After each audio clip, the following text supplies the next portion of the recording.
Hello friends, તો આજે એક નવું ચેપ્ટર લઈને આવ્યા છીએ, પણ આજે એક અલગ મલકનું શીખવાનું છે આપણો વિભાગ એને લઈને આવ્યા છે અને એ છે આપણું વોકેબ્યુલરી સેક્શન.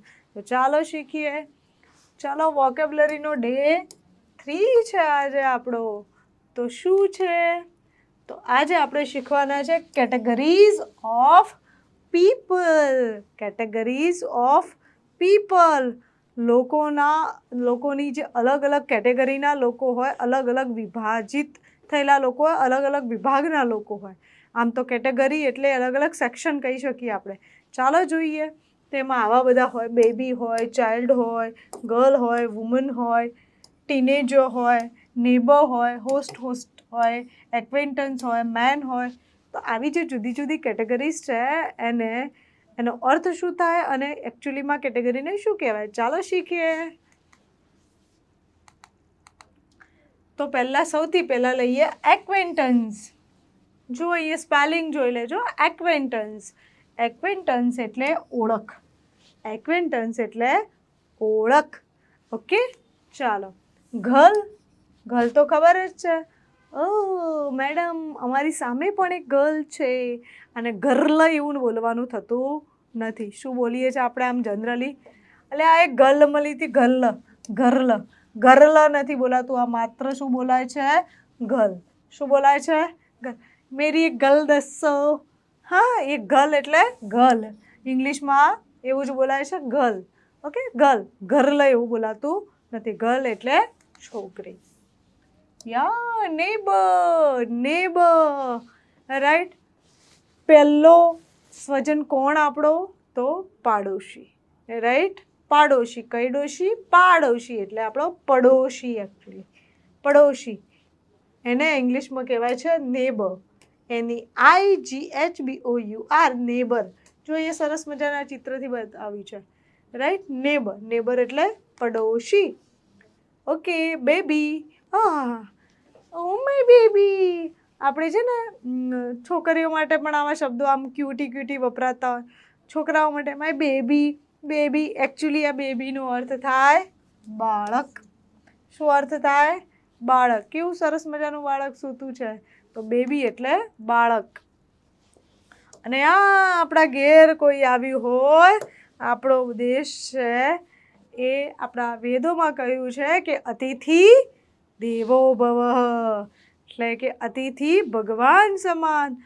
અતિથિ જ્યારે આપણા ઘેર આવે છે ત્યારે અતિથિ અથવા એને આપણે કહીએ છીએ મહેમાન, એને અંગ્રેજીમાં કહેવાય GUEST.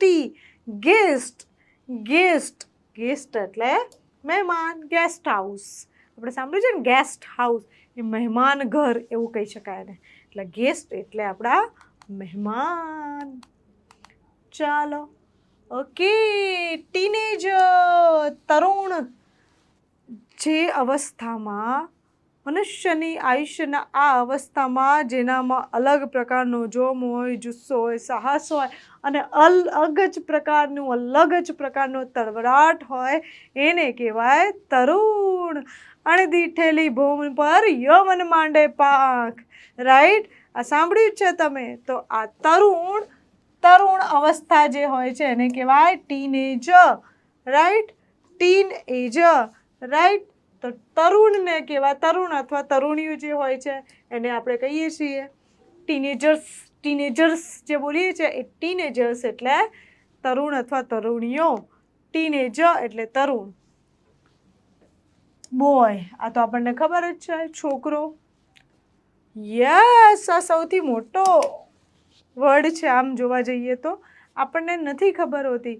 આમ આપણા ઘરે યજ્ઞ થતો હોય તો એવું કે યજમાનને બોલાવો સ્વાહા.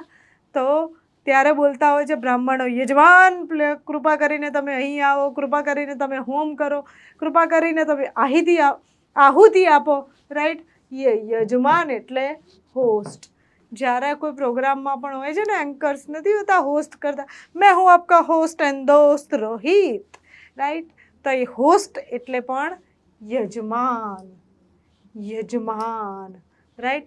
જેના ઘેર જઈએ ને, રાઈટ, માની લો કે હું કોઈના ઘેર જાઉં છું, એક્સ વ્યક્તિના ઘેર જાઉં છું, તો એક્સ વ્યક્તિ એ મારો યજમાન થાય ને હું એની મહેમાન થાઉં.